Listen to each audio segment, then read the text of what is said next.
Bueno, ahora sí, estamos en 16 de noviembre, 29 del mes de Mar Heshvan.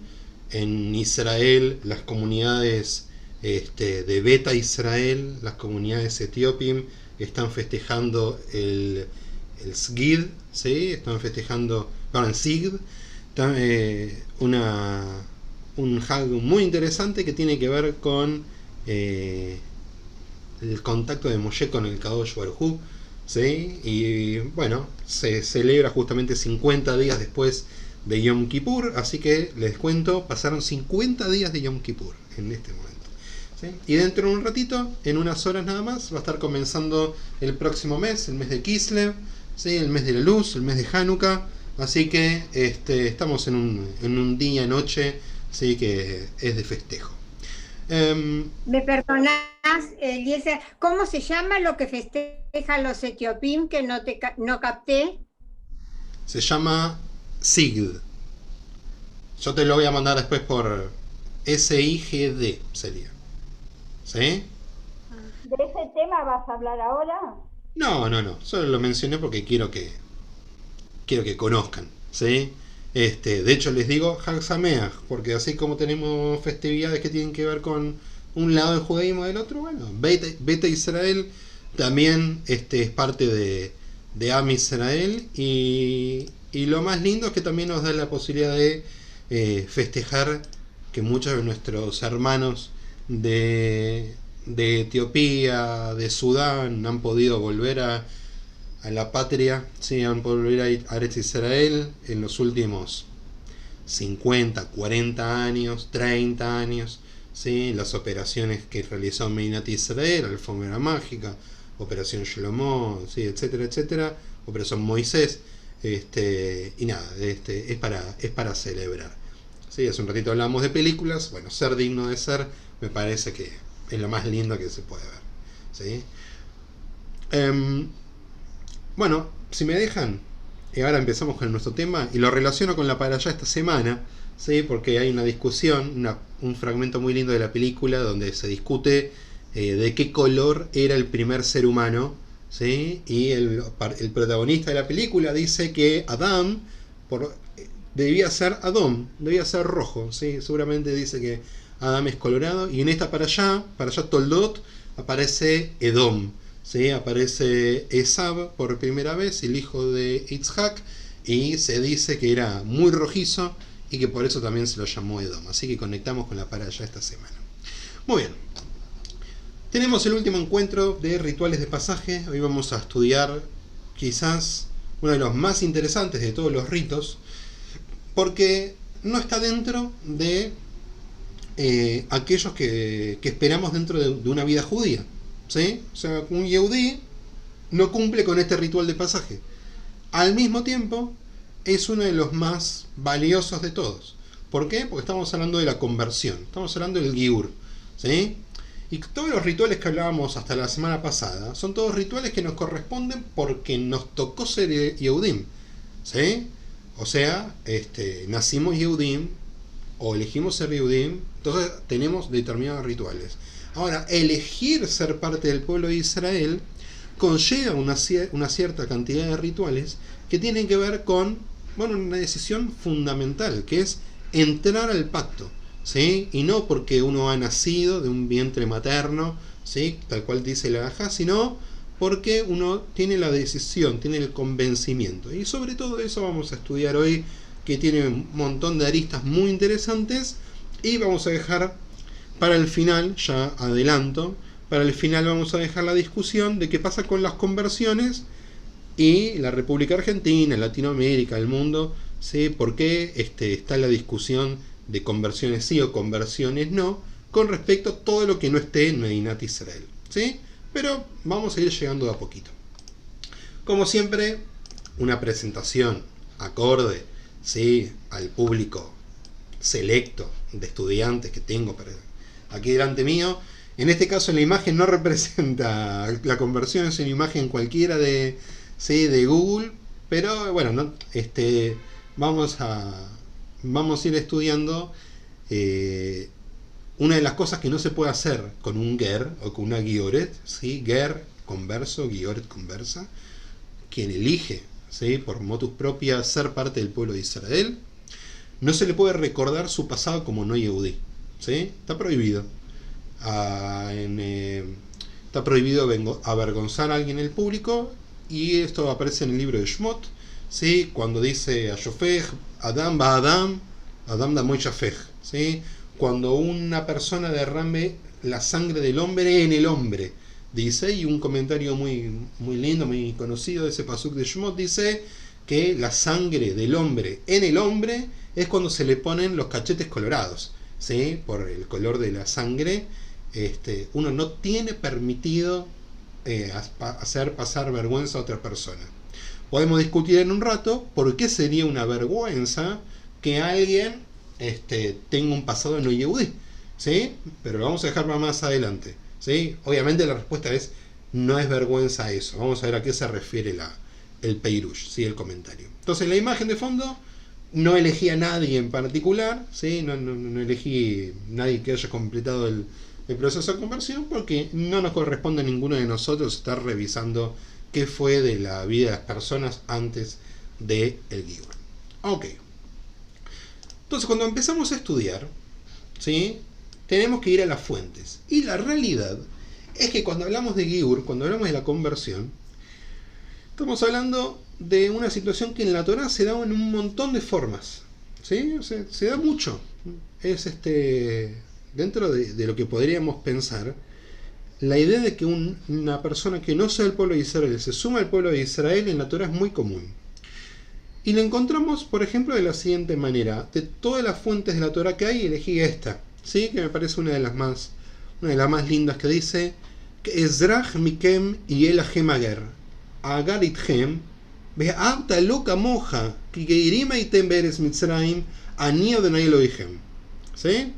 Como el nativo de vosotros habrá de ser el extranjero que reside con vosotros, y lo amarás como a ti mismo, ya que extranjeros fuisteis vosotros en la tierra de Egipto. Yo soy Adonai vuestro Dios.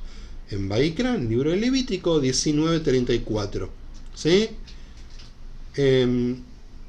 Fíjense que el pasuk tiene el mismo final que el famoso pasuk del mismo capítulo de la Torá, que dice: Be'avta le reaja camoja, y amarás a tu prójimo como a ti mismo, ani Adonai Elohim, dice ese pasuk. Acá también tiene el mismo final. Es como una firma que le pone Dios al pasuk para decir: acá me estoy preocupando en serio, y acá estoy poniendo el ojo para que lo cumplan de verdad, ¿sí? Entonces, la idea de que en el pueblo de Israel había extranjeros es algo sumamente común. De hecho, la Torá nos va a decir que es parte de lo que llamaríamos hoy grupos de riesgo, ¿sí?, dentro de la sociedad bíblica, que tiene que ver con aquellas personas que, por su condición de no estar en el, vamos a decir, en el estatus privilegiado, tenían algunas situaciones que podían poner en riesgo su vida, ¿sí?, de alguna manera. Estos son los extranjeros, ¿sí?, porque no son parte del pueblo de Israel; las viudas, porque no están casadas; los huérfanos, porque no tienen padres; los pobres, porque no tienen propiedades, ¿sí?, no pueden usufructuar, ¿sí? Entonces, en estos casos, estos grupos de riesgo se veían beneficiados por distintos, podemos decir, los mecanismos, ¿sí?, de justicia social, de los cuales sé que algunos estuvieron con Benja, por ejemplo. Algunos de ustedes, cuando vieron la Mishnah Pea, ¿sí?, la Pea Lejet y Shijeja es uno de ellos, pero también la posibilidad de dar un préstamo, de poder colaborar, de no permitir que caigan en la pobreza, etcétera, etcétera. ¿Sí? ¿Golde? Sí, yo he leído que muchos egipcios cruzaron el Mar Rojo con Moisés, ¿eh? Muy bien. Excelente comentario, ¿sí? Excelente comentario. No eran judíos, eran egipcios, Y técnicamente, mira, acá lo que te voy a decir es sumamente incorrecto, pero te lo voy a decir igual. Técnicamente los Yehudim también eran egipcios, ¿sí? Porque se supone que habían nacido en Egipto. Usaban otro tipo de religión, estaban pensando en otra cosa. ¿Sabés por qué lo que te dije es erróneo lo que te voy a decir? Porque no lo podemos pensar en términos modernos, ¿sí? No podemos pensar el que nace en Egipto es un egipcio, ¿sí? Y esto es también parte de lo que estamos estudiando hoy. La ciudadanía a partir del lugar de nacimiento es un término moderno, ¿está bien? Es algo que tiene que ver con los últimos siglos de la vida de los seres humanos. En la antigüedad, para ser egipcio, uno tenía que estar dentro de la estructura social egipcia, ¿sí? Uno era un judío viviendo en Egipto, pero un hebreo viviendo en Egipto, pero no era un egipcio. Entonces, ¿qué pasa al revés? Es lo que podemos ver. ¿Qué pasa cuando estos egipcios, Amrab, pueblo populoso, ¿sí? Sale con el pueblo de Israel? Tenemos una mención muy, muy interesante cuando se da en la mitad del libro de Bemidbar, ¿sí? Cuando aparece la revuelta de Korah y aparecen los espías, etcétera, etcétera. Tenemos una palabra que es Asafsuf, ¿sí? Asafsuf viene de Leosif, de agregado, de los agregados, ¿sí? Asafsuf, esos parecen egipcios, no ibrim, que bueno, parece que se quejaban y eran los que empezaban las quejas contra Moshe, ¿sí? Todo porque bueno, la Torah quiere hacer zafar por lo menos a varios de los ibrim, ¿sí? De la continua queja que es el libro de Números, el libro de Bemidbar, ¿sí? Entonces, el tema va a estar en qué pasa con esos no ibrim, ¿sí? Que no son parte de la familia del pueblo de Israel, que están con el pueblo de Israel, ¿sí? Tienen que tener un estatus. Fíjense, acá tenemos otro ejemplo, mucho más posterior. Acá estamos en Megilat Esther, estamos hablando de el siglo sexto, sí, siglo sexto, sí, siglo sexto, quinto, antes de la era común, y casi al final de la Megilá dice, Ubehol Medina, antes dice, Ubehol Medina, Ubehol Ir Bair, Mekom, Asher Dvar Amelech, Bedato Magia, Simcha Besazon Le Yehudim, Mishte, Beyom Tov, Berrabim Mehamei Haaretz, Mitayadim, Kinafal, Pajad, Ayehudim Aleyem. Y en toda comarca y en todas las ciudades donde había llegado, dice ahí, el edicto del rey, los judíos festejaron con banquetes y alegría, y muchos de entre los pueblos de la tierra se tornaron judíos, porque el temor a los judíos había caído sobre ellos, ¿sí? Acá tenemos algo con una distancia muy grande. Primero, acá ya estamos hablando de Yehudim, y en la época, en la Torá, no hay Yehudim, ¿sí? No tenemos un pueblo que es una religión, ¿sí? Acá podríamos decir que tampoco en la Megilat Esther, pero estamos hablando de una época muy posterior, ¿sí? Pero tenemos algunos que se hacen Yehudim, Mitayadim, dice, se hicieron Yehudim, ¿ok? Entonces, hay algo que tenemos que arrancar sabiendo, que es una categoría muy propia de la época de la Torá, ¿sí? De la Torá, de gran parte del Tanaj, que es la idea de Ger Tzedek y la de Ger Toshab. El Ger Tzedek es un no Yehudí o no Ibrí, dependiendo del momento de la historia, corresponderá a un concepto u otro, que desea convertirse al pueblo de Israel por interés propio, ¿sí? El Ger Tzedek es el que se quiere convertir al pueblo de Israel. El Ger Toshab tiene que ver con no con la Shub de volver, sino con Yashab, ¿sí? De habitar, ¿sí? de asentarse.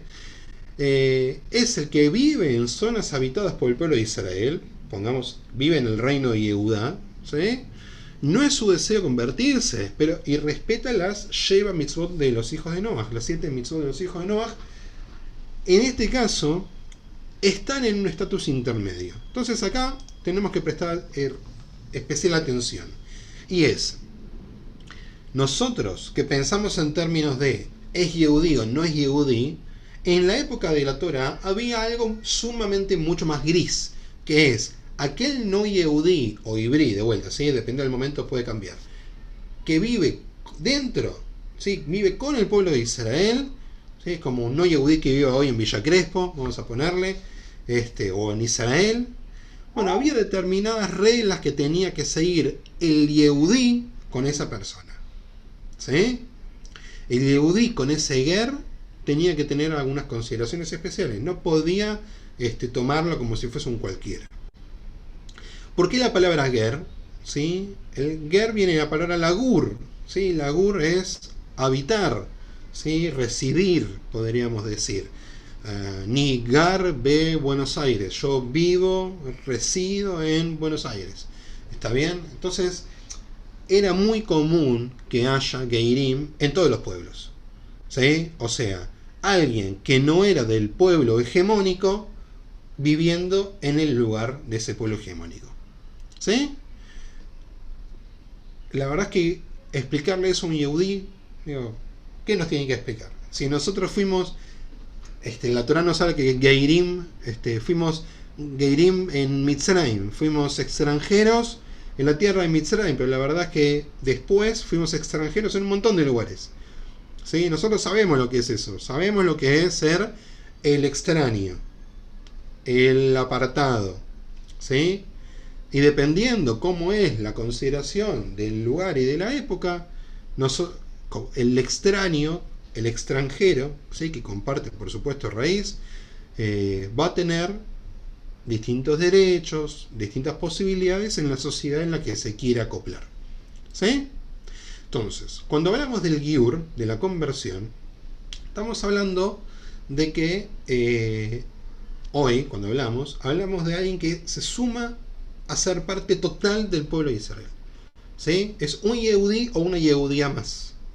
Ahora, en la época de la Torá, estamos hablando de que podía formar parte de lo habitable en el pueblo de Israel sin ser parte del pueblo de Israel.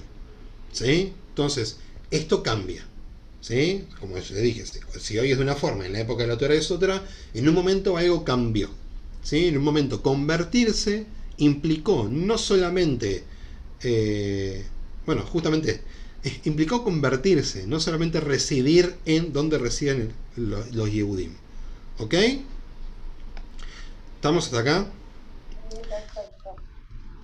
En la historia del pueblo de Israel, las épocas donde se hicieron proselitismo y las épocas donde no se hizo proselitismo fueron variando.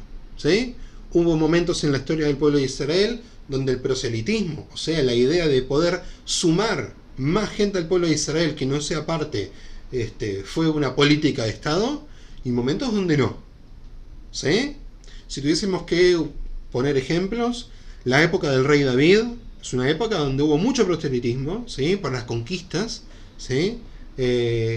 Y ahora que estamos por entrar al mes de Kislev, la época de los Maccabim. La época de los Maccabim fue una gran época de proselitismo.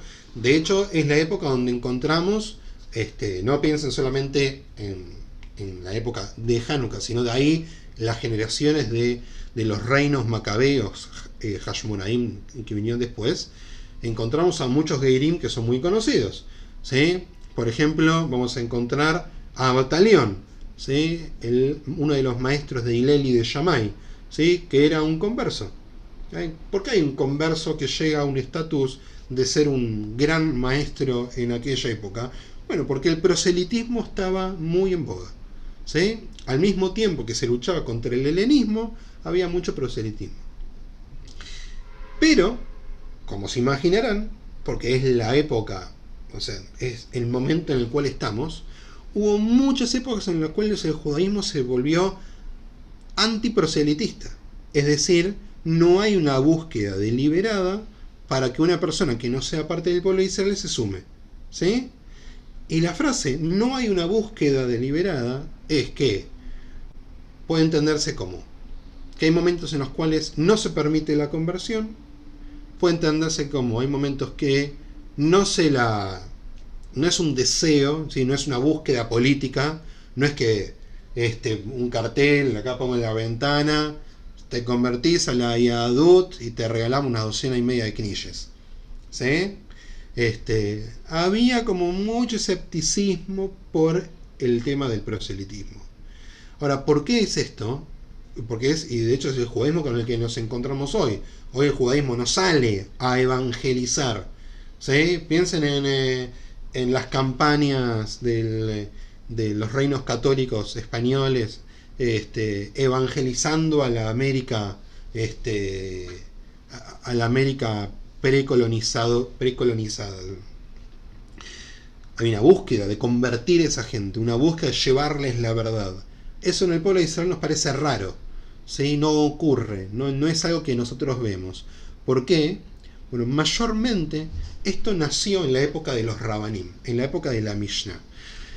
Como estaba prohibido por los gobiernos locales que una persona se convirtiera al judaísmo, porque había mucho recelo, ¿sí? Primero por el mundo romano no cristiano, y fundamentalmente más adelante a partir del edicto de Milán y de la cristianización del Imperio Romano, se prohibió a no yehudim que se conviertan a la yahudut, ¿sí? Si había un judío que estaba haciendo proselitismo, se lo castigaba con la muerte, ¿ok? Entonces lo que hicieron los yehudim fue desestimar esta búsqueda, ¿sí? Porque lo que no querían hacer era caer en este tipo de penas, ¿sí? Hay una historia muy linda, creo que alguna vez la conté, de Ónkelos. Ónkelos es uno de los geirim más famosos de todos, ¿sí? Es un converso que además fue quien tradujo la Torá al aramit, ¿sí? Prácticamente en todos los Humashim, en todos los libros de Torá clásicos van a encontrar la traducción de Ónkelos. Muchos de los Jajamim se basan en su traducción para llegar a distintas conclusiones. Y hay una historia que cuenta de Ónkelos, está en Masejet Megilá, y cuenta de que el emperador romano quiere mandar a apresar a Ónkelos porque se convirtió al pueblo de Israel, ¿sí? Entonces ahí vemos que se trataba de una condena pública, que se trataba de una especie de delito. Entonces, durante muchos años se desestimó la búsqueda de que personas se conviertan al pueblo de Israel, ¿sí? Cabe recordar también que en la época de los Rabanim de la Mishnah, la división interna era tan fuerte, ¿sí? Que había como mucho recelo por mantener lo propio. Entonces no había muchas ganas de sumar a cualquier extraño, porque por ahí resultaba ser un caraíta, un seguidor, un protocristiano, un esenio, ¿sí? Entonces había como cierto recelo por mantener las formas, ¿sí? Lo que ellos consideraban, y nosotros por herencia consideramos, el judaísmo verdadero, ¿sí? El judaísmo rabínico, que es el que seguimos hasta el día de hoy. ¿Estamos hasta acá? Digo, esta es la tradición que traemos. Ahora, la conversión existió, y existía. Podía no ser buscada, pero si había alguien que quería convertirse, sucedía. Conocemos, por ejemplo, la historia de varios que trataron de convertirse y fueron a buscar a Hillel o a Shammai, ¿no? Y Shammai les dice, fuera, ¿sí? ¿Por qué? Porque venían con ideas un poco distintas a lo que Shammai tenía como correctas, y Hillel los traía, les enseñaba, ¿sí? Los trataba de guiar un poco más. O sea, existe, la conversión existe y siempre existió. Lo que nosotros tenemos que tratar de ver es cómo eso se traduce en un ritual, ¿sí? O sea, de qué forma el pasaje a convertirse en un yehudí, en una yehudía, se transformó en algo ritualizado. Porque en un primer momento podemos pensar de que no era así. ¿Qué ejemplo se les ocurre de una conversión no ritualizada? Muy clásica en nuestra tradición, ¿sí? ¿Quién es la ejemplo de Ruth? Y la conversión de Ruth es una conversión que no es ritualizada como la conocemos. De por sí, si nos ponemos en estrictos, desde Abraham en adelante, o sea, Abraham también fue converso, porque él no era judío hasta que tuvo, digamos, el pacto. Su mujer no era judía, Sara no era judía, se convirtieron, o sea, se dice que Ruth fue la primer conversa, pero si nos ponemos en estrictos, se convirtieron los patriarcas y las matriarcas también. Solamente Abraham y Sara. Abraham, ¿sí? Y Sara. Porque Isaac ya nació de vientre. Claro, bien? Pero Rivka se convirtió. No, justamente. ¿Sabes por qué es buena, Adri, tu observación? Porque muchas veces cuando hablamos del Giur, ¿sí? En época antigua no había una necesidad de que la mujer se convierta. ¿Sí? Ojo, ¿por qué? Porque no estaba ritualizado de la forma que lo ritualizamos. No, bueno, claro, pero si vamos al caso, Ruth tampoco pasó por un ritual. Ruth lo único que dijo fue, voy a seguir a llamar a tu Dios. Perfecto. Ojalá no nos trabaran las cosas como nos las traban ahora, pero... Eso, ahí voy. Caemos siempre en el mismo discurso de que Ruth es la conversa, pero tenemos que desestimar esa afirmación porque, salvo algunos detalles de la historia de ella, que después quedaron en la halajá como algunos símbolos, Ruth no representa a una conversa. ¿Sí? ¿Por qué? Porque para la conversión hay un ritual. ¿Sí? Porque el judaísmo es ritualista, trata de marcar todo a partir de acciones concretas. ¿Sí? Si no, hoy podríamos decir que una persona que por motus propia, con pleno acto de su conciencia, dice quiero ser judío, quiero ser judía, y ya está, se lo considera dentro del pueblo de Israel. Hoy sabemos que hay una distancia. ¿Sí? Señora Cita, estás muteada. ¿Desde cuándo empezó a ritualizarse para la mujer? Mirá, ya en la época de los Rabanim podemos encontrar que ya existía esto. ¿Sí? Y creo que tiene que ver mucho con la influencia grecorromana, que en muchos sentidos es negativa para el estatus de la mujer, pero parte de lo que hizo, no sé, positivo, digamos, es que la mujer en muchos sentidos es tomada como una persona en sí misma. Yo sé lo que digo, es una aclaración que no debería ser pertinente en el siglo XXI, ¿sí? Pero en época antigua, si se convertía el padre de familia, el resto se convertían. ¿Sí? Y no mucho más lejos, cuando hablamos de, por ejemplo, de reinos, ¿sí? De la Edad Media, se convertía el rey y se convertían todos. Y es la misma idea. ¿Sí? Es una idea Ahora, de... la idea cuando yo era chica, se hacía socio de AMIA el jefe de la familia. Y Bueno, yo no. Es la misma idea, ¿eh? mira, A ver, Raquel no me va a dejar mentir. Cuando se hizo una reestructuración de los socios en La Plata, de los socios de AMIA de La Plata, el problema era que solamente estaban anotados los padres de familia. ¿Sí? Había un cuarto, un sexto de la población de judía. Claro, porque con que se anotara el patriarca, ya alcanzaba. Bueno, Baruch Hashem, todo va cambiando con el tiempo. ¿Sí? Esperemos que todo con el tiempo cambie. Entonces, lo que importa es tratar de ver cómo se ritualiza el proceso de conversión y tratar de entender cuáles son los motivos, porque a mí me parece que hay una intención detrás de la ritualización.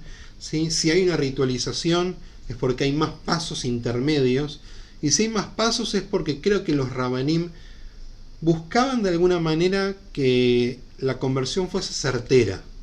¿Sí? Que realmente representara los deseos de la persona. Y acá traigo algo que dije más o menos cuando vimos el tema de matrimonio, y es que cuando vimos que el matrimonio los jajamim están preocupados por una sola cosa, y es que no haya mamzerim en el pueblo de Israel.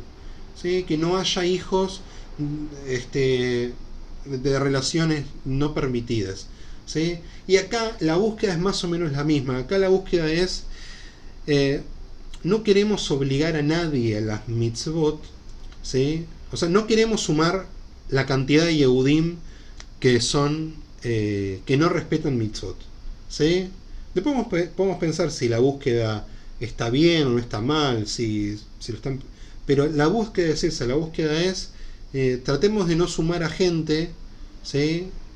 que un cachito después de haber aceptado esa conversión hacen distinto como les pediríamos que hagan. Y ahí, sí. Mira, yo sé que vos tenés esta visión romántica y me parece genial. No dije mi visión todavía. Yo te voy a hablar desde mi experiencia. Pero pará, déjame aclarar primero que yo todavía no dije mi visión. Bueno, pero esta que comentaste, digamos. Esta yo estoy tratando de... Pero para que quede claro. Yo quiero aclarar lo siguiente.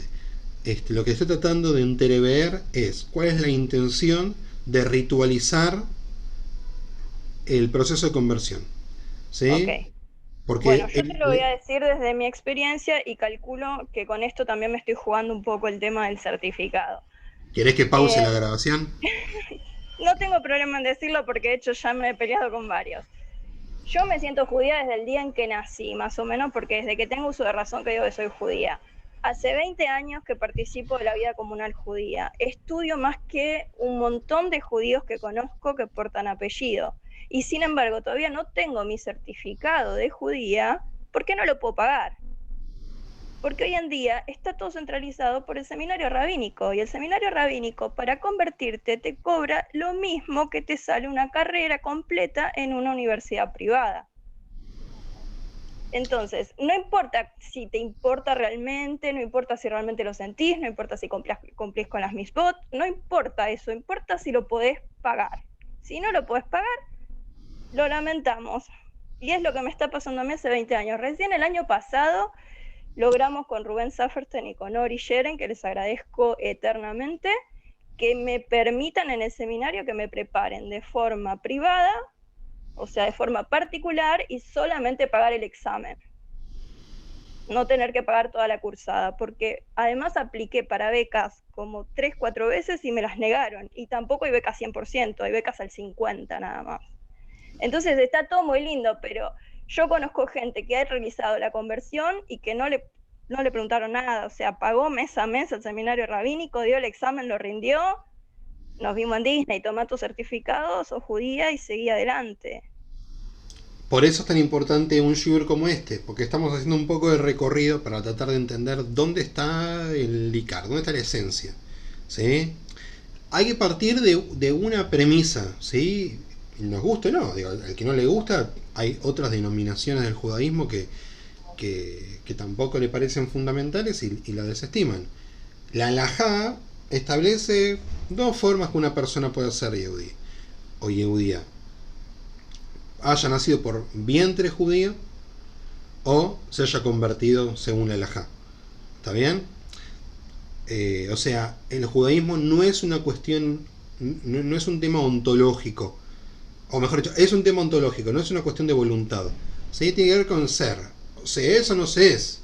¿Sí? ¿Se acuerdan cuando veíamos bar o bat mitzvah decíamos hacer o ser bat mitzvah? Hacer es una cuestión práctica, ser es una cuestión ontológica. ¿Sí? Lo ontológico en el bar mitzvah es algo automático, lo práctico es algo que requiere de la voluntad de la persona. Y en este caso lo mismo. ¿Sí? Ahora, ¿cuál es la situación hoy? No, yo también tengo mi opinión, no hay problema. Acá nadie tiene una opinión que no sea válida siempre que sea con respeto. Sigamos viendo, porque lo que vamos a ir dándonos cuenta es que el proceso de conversión, ya nos dimos cuenta porque ya vimos que arrancó totalmente distinto a como lo conocemos hoy. El ritual de la conversión fue cambiando con el paso del tiempo. ¿Sí? Porque el mundo fue cambiando, porque las personas que se proponían para hacer Giur, ¿sí? Fueron cambiando también. Primero, para tirar un poquito de algo lindo, ¿sí? Fíjense. Porque para que vean que hay un mérito especial en la persona que se suma al pueblo de Israel, hay un lindo fragmento. Hay fragmentos que son menos lindos, ¿sí? De otros. Yo elegí me gusta mucho, que es algo que dijo Reish Lakish. ¿Sí? Vamos a hacerlo directamente en castellano, es una traducción mía. Dice: el prosélito que se convierte es más amado que Israel cuando se pararon en el monte Sinaí. ¿Por qué? Porque si no hubieran visto los truenos y relámpagos, las montañas temblando y el sonido de las trompetas, no hubieran aceptado la Torá. Pero este prosélito, que no vio ninguno de ellos, no vio nada, vino, se resignó al Kadosh Baruj Hu y tomó sobre sí el reino de los cielos. ¿Hay alguno de ustedes más adorable que este? Sí, esto aparece en el Midrash, Midrash Tanhuma. A mí me parece esto, lo que vos estás leyendo en este momento, de acuerdo a lo que contó Adriana, que son puras palabrerías. Porque si se quiere convertir y resulta que hay dinero tan grande en el Golde, medio, porque no Golde. conozco, entonces todo lo que vos estás leyendo y estás diciendo no tiene valor, es puro preparado. Golde, perdón. ¿Puedo aclarar una cosa? Yo no represento al seminario rabínico, ¿eh? El seminario rabínico es una institución, tiene su presidente, su rector, sus rabinos. Yo estudio ahí. Yo no soy defensor del seminario rabínico, ¿eh? Y con esto no quiero decir que estoy a favor ni en contra de lo que se haya dicho antes. ¿Estamos? Yo que estoy acá enseñándole sobre el proceso de Giur.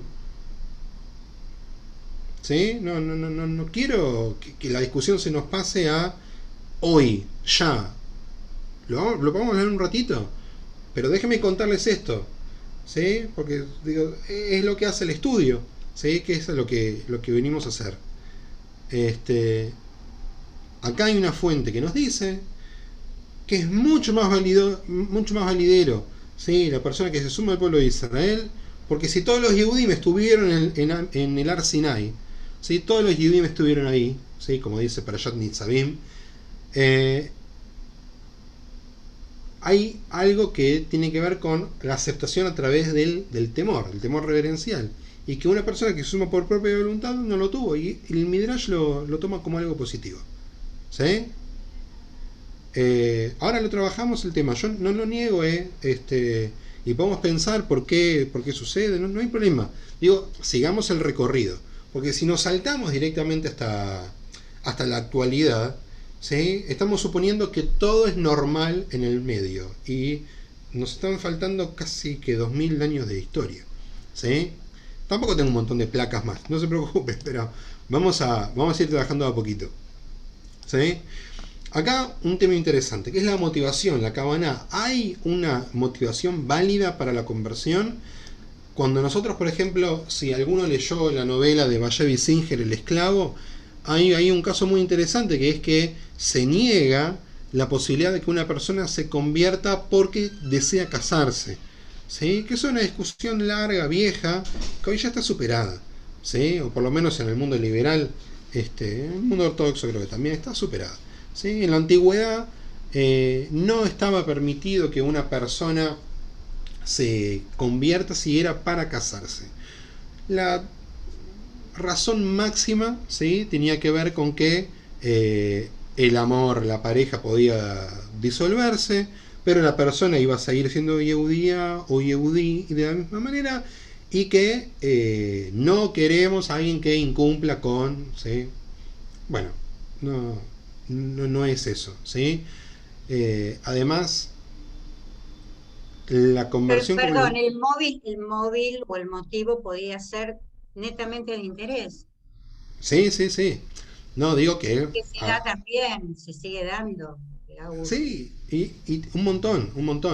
Digo que hoy en día, incluso si es para casarse, también es válido. Además, el contexto del casamiento muchas veces es un contexto muy propicio para empezar a aplicar cosas del judaísmo, tanto para quien haya hecho el proceso de conversión como para quien haya nacido de vientre. Así que de ninguna manera podemos pensarlo como algo que atentaría contra la práctica judía ni nada por el estilo, ¿sí? Pero antes había una exclusión con respecto a la motivación, hoy no la hay, ¿sí? De hecho, el tema hoy, tampoco, no me quiero ir ya hoy, pero a partir de la creación del Estado de Israel y la creación de la ley del retorno, también es la conversión también ha tomado otros tintes, ¿sí? Que no dejan de ser válidos, o bueno, como cada uno lo entienda, ¿sí? Yo tengo uno de mis compañeros del seminario, Fernando Lapidus, que fue seminarista en Cuba. Me contó varias veces que la fila de gente que se quería convertir era inmensa, ¿sí? Y bueno, en muchos casos era porque eso les permitía poder salir de la isla e ir a Israel, ¿sí? Les permitía hacer aliá, porque era un derecho natural que tenían y era un acuerdo que tenía Cuba con el Estado de Israel, ¿sí? Entonces, que las conversiones se restringían en la cantidad. Lo de Iquitos es igual. Lo de Perú en Iquitos es igual. Está bien, pero en parte sí, en parte no. Digo, por la diferencia entre Iquitos y La Habana, ¿sí? Ok, solamente por eso. Entonces, la motivación hoy no es un causal de exclusión, ¿sí?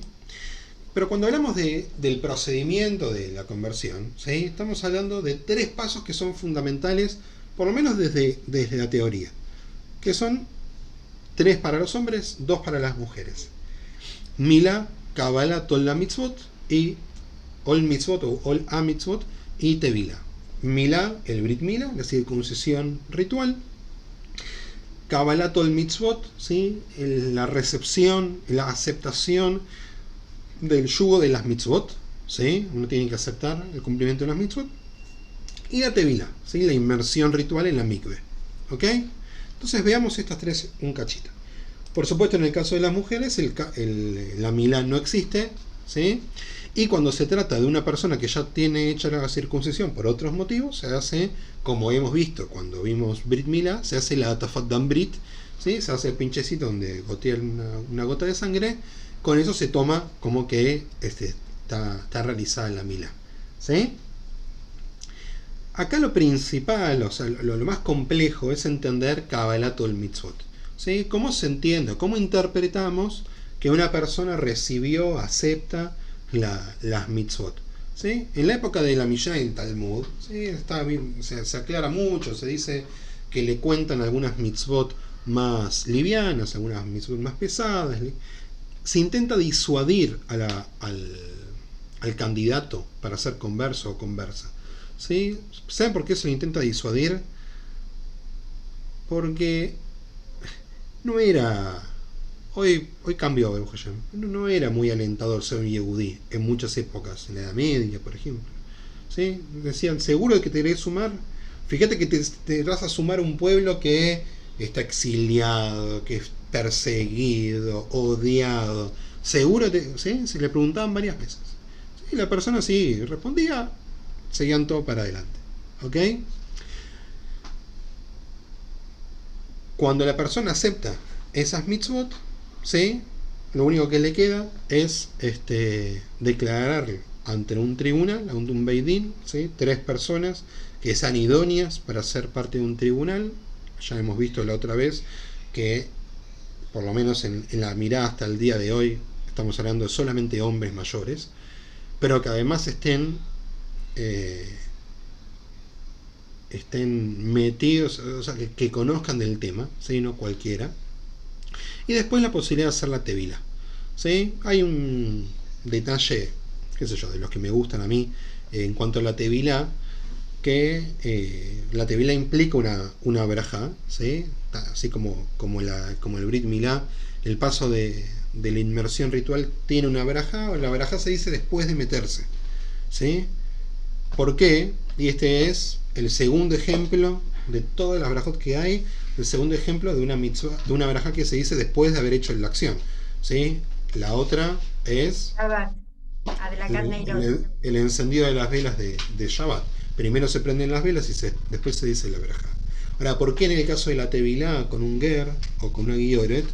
Porque no puede decir todavía ayer Kidshanu en Mitzvotavet Sivanu, ¿sí? Todavía no puede decir que nos ordenaste y nos obligaste, ¿sí? A cumplir las mitzvot, bla bla bla, ¿sí? Entonces primero tiene que hacer la inmersión y después tiene que decir la verajá, ¿ok? Pero Agus, sí lo decimos todo el tiempo en todos los rituales que hacemos, porque como primero tenemos que participar de la vida comunal, o sea, yo respeto Shabbat y bendigo el vino y bendigo la jalá y prendo las velas y lo digo. A ella hay una diferencia de visión, digamos. Pero de hecho nos dicen que los tenemos que hacer. Bueno, los que no se están formando. Está bien. De vuelta, yo no me quiero meter en la formación. No, pero te digo porque ahora me llama la atención, porque si no lo pudiera decir, en realidad estoy hace 20 años faltando a una norma más que cumpliéndola. Sí y no. En realidad, más no que sí, porque, a ver, un no yehudí puede hacer una verajá, sí, no tiene una implicancia negativa, no está rompiendo un precepto. ¿Se entiende? Es distinto. Un yehudí, si es una veraja que no corresponde, está rompiendo una orden. Cuando hablamos de la tevila, estamos hablando de que si queremos que esa veraja tenga sentido en ese momento, tiene que ser dicha después. No puede ser dicha antes. ¿Sí? Qué sé yo. Es una pregunta existencial casi más filosófica que halágica. Si una persona que se está formando para ser yehudí puede cumplir mitzvot, puede hacer las mitzvot, puede cumplirlas, no sé si la respuesta es sí. ¿Ok? Si pudiese cumplir las mitzvot, formaría parte de un minyan ya, por ejemplo. ¿Sí? Y eso no sucede. Lo abro como para pensarlo juntos. Yo no quiero tener Bueno, eso también depende de la sinagoga y del director de la sinagoga. En muchas sinagogas, los que estamos en proceso de conversión, sumamos para minyan, y en otras no. Bueno, siguiendo la halajá, movimiento conservador, sí, yo soy un movimiento masortida para todo. Siguiendo la halajá, no hay razones para poder fundamentar eso. ¿Sí? Uh-huh. Así como tampoco hay razones, porque fíjense, estamos hablando de un proceso de conversión, estamos en un proceso de un estatus a otro. En el momento donde el estatus cambia, ya no hay forma de volver atrás. ¿Sí? Entonces, es Yehudí lejol davar. ¿Sí? Yehudí como cualquier otro. En este sentido, una vez que la persona hizo su proceso de conversión, ya está. O sea, está habilitado a casi cualquier cosa como un yehudí. ¿Está bien? Como un yehudí que haya nacido yehudí. ¿Sí? Quiero ser claro para no decir cosas que no son. ¿Por qué digo casi cualquier cosa? Porque en el halajá hay cosas que una persona que se haya convertido no puede hacer. ¿Sí? Por ejemplo, cuestiones que tienen que ver con formar parte de un Beit Din. Eso a veces es problemático. Depende a quién le pregunte. ¿Sí? Pero son temas son detalles legales nomás. ¿Sí? Por lo menos a la mayoría no nos afecta. Hay detalles como pensar, por ejemplo, ¿qué pasa si una mujer se convierte y está embarazada? ¿Qué pasa con el estatus de su hijo? ¿Sí? Bueno, si su hijo todavía no nació, en el momento que nazca y el proceso de conversión está hecho, van a ser yehudí. ¿Sí? Ustedes saben que para el judaísmo la vida dentro del vientre materno no se considera una vida mamash. ¿Sí? Lo habrán estudiado con Ori seguramente alguna vez, alguno conmigo, alguna que otra vez, pero uno es yehudí a partir del momento que nace. ¿Sí? Porque eso es la ley de vientre materno. ¿Sí? Cuando sale la matriz. ¿Sí? Y no otra cosa. La pregunta es, ¿cómo podemos considerar a la persona que se acaba de convertir? ¿Sí? Porque uno tiene que pensarlo, ya está, uno realiza una conversión y ya está, es un yehudí como cualquier otro. ¿Está bien? Ahora, muchas veces hay muchas preocupaciones para que quien se vaya a convertir pueda cumplir con todas las mitzvot, y cumpla con Shabbat, y cumpla con Kashrut, y cumpla con esto, y cumpla con lo otro. Y la pregunta típica es, ¿por qué se le exige tanto a un yehudí que acaba de elegir serlo y no a un yehudí que nació así? Bueno, hay una norma en la halajá, ¿sí? que el estatus es distinto, ¿sí? Y la forma de obligar es distinta, ¿sí? Les voy a poner un ejemplo. A una vez les he contado, creo que hace poco les conté de vuelta, que yo no promuevo, ¿sí? Cuando vienen chicas a formarse para hacer Bnot Mitzvah y Natan Gesed, no promuevo que usen el talit. Yo estoy 150% que una mujer pueda usar talit, ¿sí? Más del 100%. ¿Está bien? Pero me niego a insistirle, ¿sí? ¿Por qué? Porque una vez que la chica asume la obligación, a partir de ese momento, cada día de su vida que no se ponga el talit, va a romper una mitzvah. ¿sí? Entonces una forma de desestimación, ¿sí?, me invita a evitar que una mitzvah no se cumpla, ¿sí? Si alguien me pregunta, bueno, pero con los chicos pasa lo mismo, el chico haga lo que haga, mientras se ponga o no se ponga el tarito a lo largo de su vida, ¿sí?, va a romper o no va a romper la mitzvah, ¿está bien? Pero no puedo hacer nada yo para cambiar esa situación, ¿está bien? Entonces se usa a veces la misma lógica con respecto a los Geirim, ¿sí? Con la razón de que si está la posibilidad de que haya el rompimiento, el no cumplimiento de una mitzvah, intentemos que se evite. En un Yehudí que haya nacido Yehudí es imposible de evitar, ¿sí? Porque su condición tal, hay que trabajar para que los Yehudim cumplan mitzvot, pero ese es otro tema, ¿sí? U otra pregunta que podríamos hacernos. ¿Se entiende la lógica? ¿Está bien? ¿Suena injusto? Obvio que suena injusto, ¿sí? Porque al final al que se quiere sumar al club, ¿sí?, le ponemos un montón de limitaciones, pero en realidad son las mismas que tienen todos, ¿sí? Pasa que bueno, hay algunos que no nos dan tanta bolilla como nos gustaría.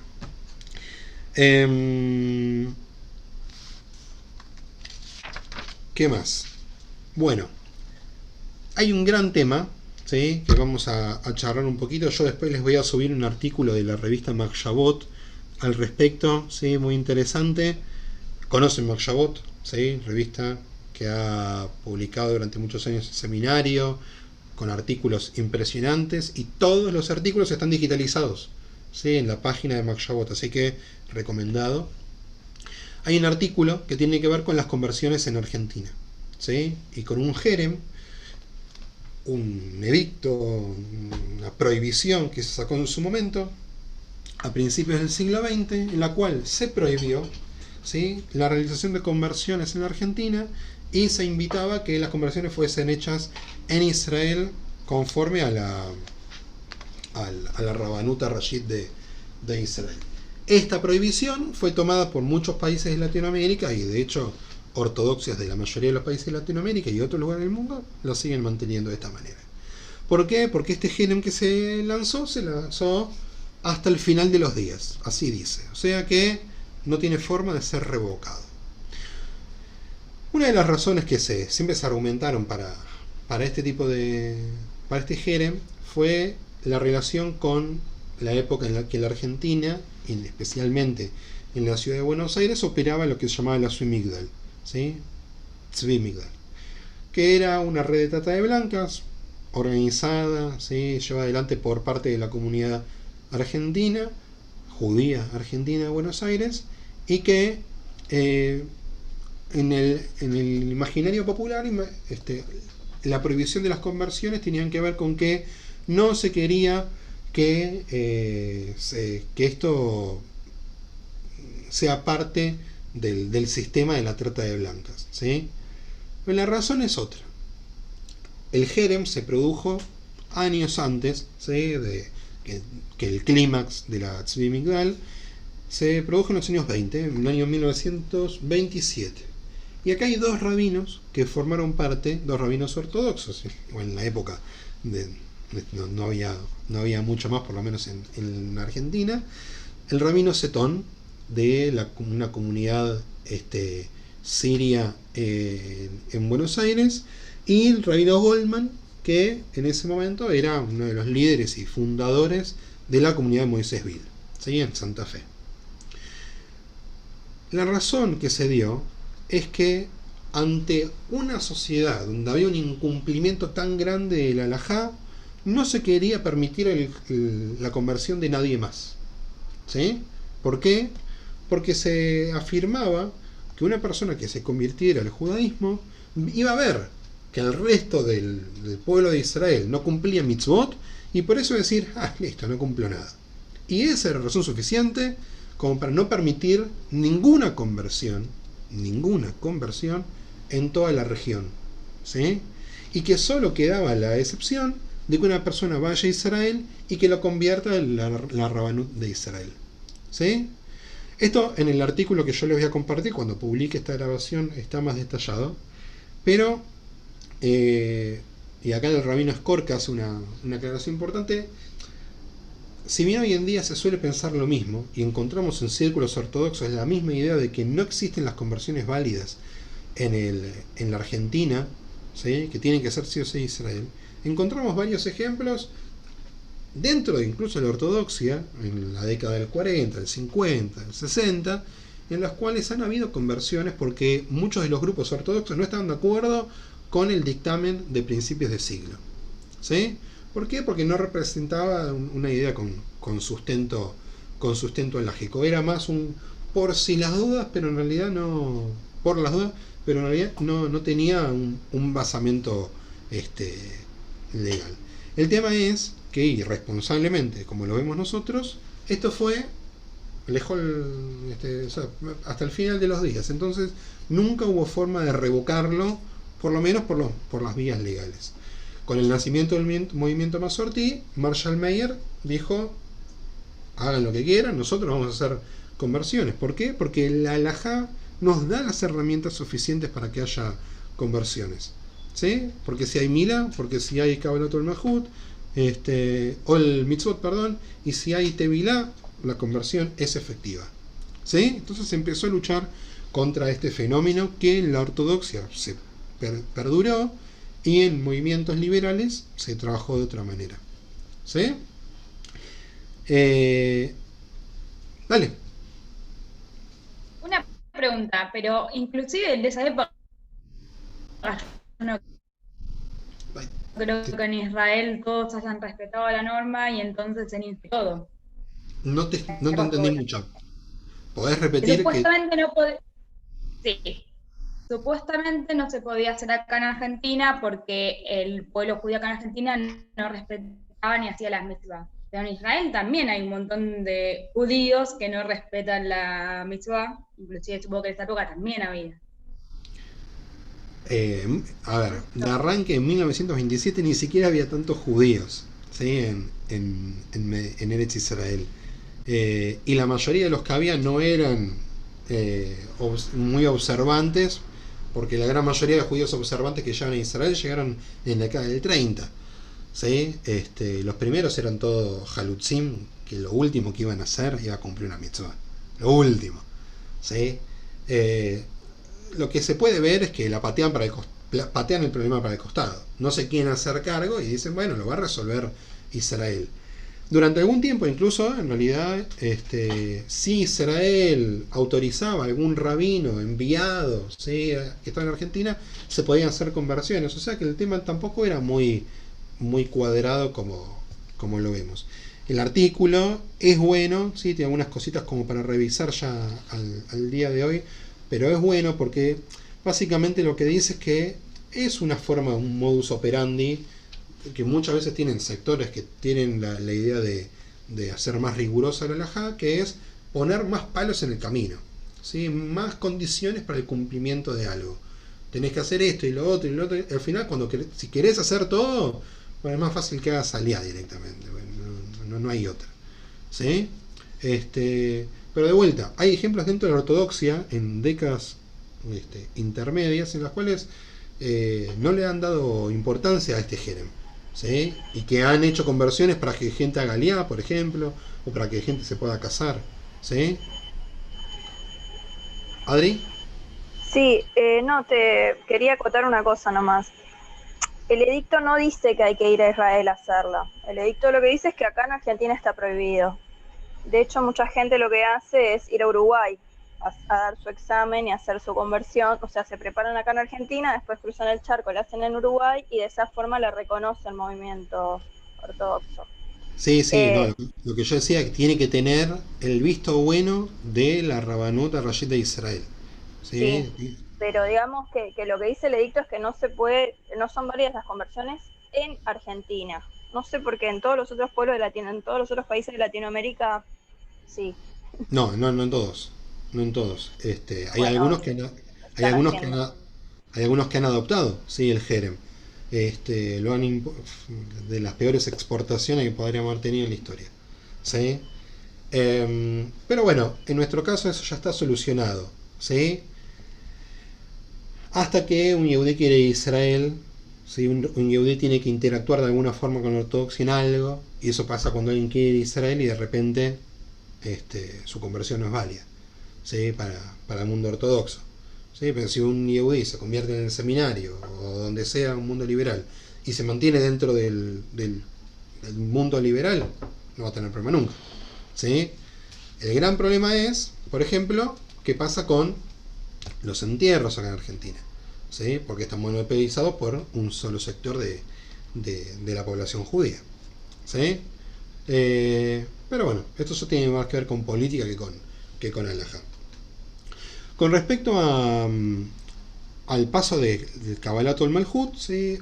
De vuelta, Kabbalat al Mitzvot, ¿sí? El yugo de las Mitzvot, las opiniones ahí van cambiando, ¿sí? Y a lo largo de la historia esto fue variando mucho. Hoy en día el modelo que más o menos conocemos por el seminario, que es el que está en Estados Unidos y demás, es uno de los más típicos, aunque podemos encontrar en otros lugares que hay una suerte de conversión express, ¿sí? Que no requieren una larga preparación, una larga formación. Si me preguntan a mí, no tiene que ser ni un extremo ni de otro, o sea, que no dure nada. Es difícil que una persona pueda recibir el yugo de las mitzvot si no vivencia el judaísmo, pero por el otro lado tampoco debería ser el causal de que una persona se harte, ¿sí? Y derrumbe sus ganas de realizar el gibur, ¿sí? Lo cierto es que no hay otra forma de entrar al pueblo de Israel, por lo menos desde la vía práctica, que no sea a través de la práctica judía, ¿sí? Esa es la ventaja que tiene el que nació de vientre judío, que es puede no tener ni una práctica en su vida y al mismo tiempo es un yehudí lejol davar, como aquel que es qué sé yo, rabino de la comunidad principal de Tel Aviv, ¿sí? Los dos yehudim son iguales, ¿ok? Bueno, preguntas hasta acá, algo que no haya quedado claro. Jorge. Bueno, con respecto a este tema, va lo siguiente.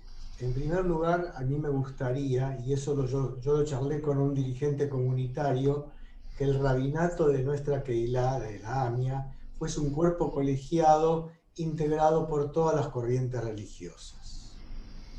Y el tipo me miró y me dio una contestación non santa, pero bueno, no importa. Y otro tema que recién hiciste referencia, es qué pasa cuando fallece una persona que se convirtió. En el cementerio de la Tablada han habilitado un sector donde exclusivamente se entierran a las personas que se han convertido. Y también no me parece correcto eso, porque a mí me tocó participar en un entierro de una íntima amiga que se había convertido hace muchos años, y puedo asegurarles de que era mucho más judía que muchos judíos que han nacido como tales, ¿no? En toda su vida tuvo un comportamiento impecable en ese sentido y está enterrada en ese sector que francamente cuando uno entra ahí siente una sensación nada agradable. Perdóname que te interrumpa y que te contradiga, Jorge. Vos dijiste, incluso es más judía que... No, justamente la idea de todo esto, una persona que hace el proceso de conversión, después elige lo que hace con su vida, ¿sí? Una persona que ya la consideramos como yehudí o yehudía, ya está. O sea, ahí no hay... Si bien algunos dicen que se podría revocar, ya está, un yehudí, ¿sí? Poner en otro lugar es entender que el estatus no es el mismo, ¿sí? Al principio, ¿qué es lo que dije? Que no se recuerda, no se humilla a una persona en público. Ahora podemos entender qué significa, cuál es el sentido en este caso, diciéndole que es una persona conversa, ¿sí? Enterrarlo detrás de un muro, o sea, pero quiero explicar, o sea, ¿por qué resulta una humillación o una vergüenza? No porque es una vergüenza no ser yehudí, no, ¿sí? Porque justamente lo que busca la halajá es que no se lo considera un judío de segunda, Tal cual. ¿sí? Entonces, lo llamás Ben Abraham Avinu, Bat Abraham Avinu. Pero, Agus, esta diferencia en el entierro yo la vi solamente acá en Argentina. He visitado muchísimos cementerios judíos y Acá tenemos una no, ortodoxia. o sea, acá hasta preparan el cuerpo en un lugar, o sea, cuando fui a conocer la tablada que me llevó Rubén, la verdad que me sentí re mal, porque es como, se supone que no pueden hacer diferencia y la diferencia es inmensa. Es una cuestión política, ¿sí? Que responde a un montón de prácticas discriminatorias que bueno, ¿No todavía hemos no. estudiado acaso una parte de la halajá sobre la humillación que debe ser pagada y todo lo demás? Que eso lo estudiamos, eso es una vergüenza lo que están haciendo, Sí, la verdad. Y lo tal cual. mismo hay un cementerio en el que están Está dirigida, de Europa. Que porque la- la AMIA está dirigida por ortodoxos. Bueno, volvamos un. Dirigida por ortodoxos. Sí, eso. Ahí está el problema. Y con respecto, Jorge, a lo del un cuerpo colegiado, es interesante también pensar qué pasa, por ejemplo, cuando recibimos dentro del mundo masortí una persona que se ha convertido dentro del mundo reformi, ¿sí? Y la halajá, ¿sí? Como lo entendemos nosotros, nos dice que mi pnei derje shalom y mi pnei tikkun olam, ¿sí? Por la búsqueda de los caminos de la paz y por la búsqueda de la reparación del mundo, no tenemos la autoridad para ir a decir no consideramos tu conversión como válida, ¿sí? No podemos. Entonces, de la misma manera, nosotros esperamos que o sea, no quiero que lo midan como arriba y abajo, quiero que lo midan como costados dentro de la halajá, ¿sí? Si de un costado más observante de la halajá con respecto a la reforma se acepta la reforma, de un costado popularmente entendido más observante de la halajá, que es el de la ortodoxia, deberían aceptar el conservadurismo y a la reforma también, ¿sí? Agus, también me gustaría acotar algo. Uh-huh. A mí en el movimiento masortí me dijeron de que si yo realizaba la conversión en el movimiento reformista, el movimiento masortí mundial no iba a reconocer mi conversión. Porque en el movimiento reformista justamente lo único que me piden es lo que ya estoy haciendo, que viva como judía. Depende. No me piden ni que estudio, ni que tenga que rendir ni nada, pero me dijeron de que a nivel mundial el movimiento masortí no reconoce la conversión. Depende. Si lo haces por el reformismo. Porque el reformismo, así como el movimiento masortí, también es muy amplio. Si existieron las partes rituales, ¿sí? Se acepta, ¿ok? Pero bueno, ahí de vuelta, es más política que otra cosa, ¿sí? Y lo mismo, y ahora sí, para terminar, aclaro, no sé cuánto cobra el seminario hoy por las conversiones. Yo en Gesan no tengo, ¿sí? Un plan un plan de formación de futuros geirim, ¿sí? Porque bueno, no está dentro de la planificación comunitaria, al menos ahora. Cualquier persona que se está convirtiendo en la comunidad, la derivo 100% al seminario, ¿sí? Pero también soy consciente de todas estas cosas que pasan y no distan de los problemas que tiene el movimiento a nivel general, ¿sí? Espero que cualquier persona que se quiera acercar al mundo yehudí y que lo quiera hacer con responsabilidad, así como decís, Adri, que lo haga con todas las posibilidades que pueda y que sigamos sumando gente al pueblo de Israel, que seguramente vienen muy bien, ¿sí? ¿Algo más? ¿Algo que haya quedado ahí en el tintero? ¿No? ¿Puedo hacer un comentario? Sí, Norma. ¿Puedo hacer un comentario? Es personal, ¿eh? Yo tengo una tía convertida aproximadamente hace 55 años. Sus hijos fueron a Shule, inclusive sus nietos están viviendo en este momento en Israel. pagan el plan ASI, pero ya sabe ella que no va a poder estar con su marido. Y está triste, tienen 87 años, y te digo que más de una vez me cuenta que se siente mal en ese sentido. Es una vergüenza eso, es una vergüenza. Sí. ¿Quieren que les cuente qué porcentaje del público yehudí en Buenos Aires es de la ortodoxia? Es mucho menos de lo que necesita para ganar una elección. Así que la solución es fácil. El tema es si queremos solucionar el problema o no, nada más. Pero la solución es fácil. ¿Sí?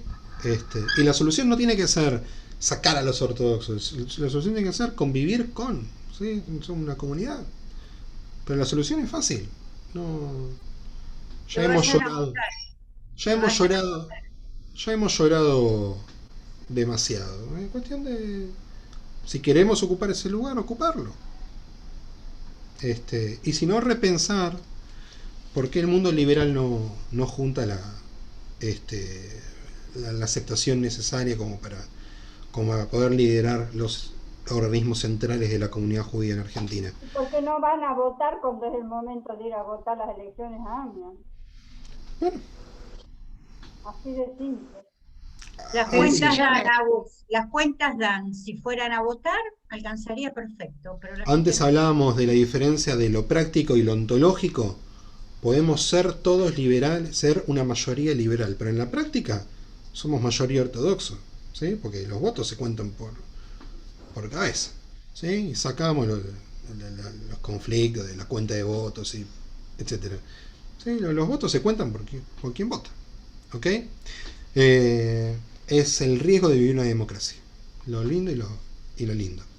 Bueno, quería aportar. Dale. Nosotros cuando vamos a votar a AMIA, porque somos socios obviamente, votamos de manera indirecta, votamos a representantes a un RAT, es decir, a una asamblea donde se reúnen los distintos partidos que integraron el comicio, y ahí, lo voy a decir en un lenguaje poco académico, ahí se cocina el bacalao. Porque ahí me consta que muchos para integrar la comisión de AMIA, que no son ortodoxos, apoyaron a los ortodoxos para tener un asiento ahí.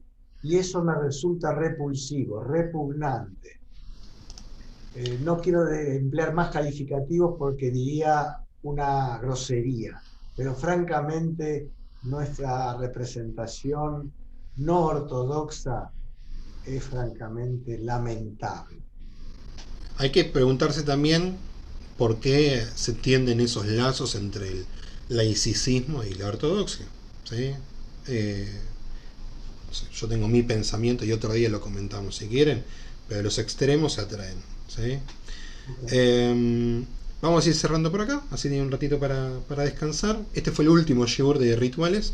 Hemos completado con las 5 instancias que teníamos pensado estudiar y hemos estudiado con mucha responsabilidad, con mucha fuerza. Así que, bueno, veremos cómo retomamos la próxima.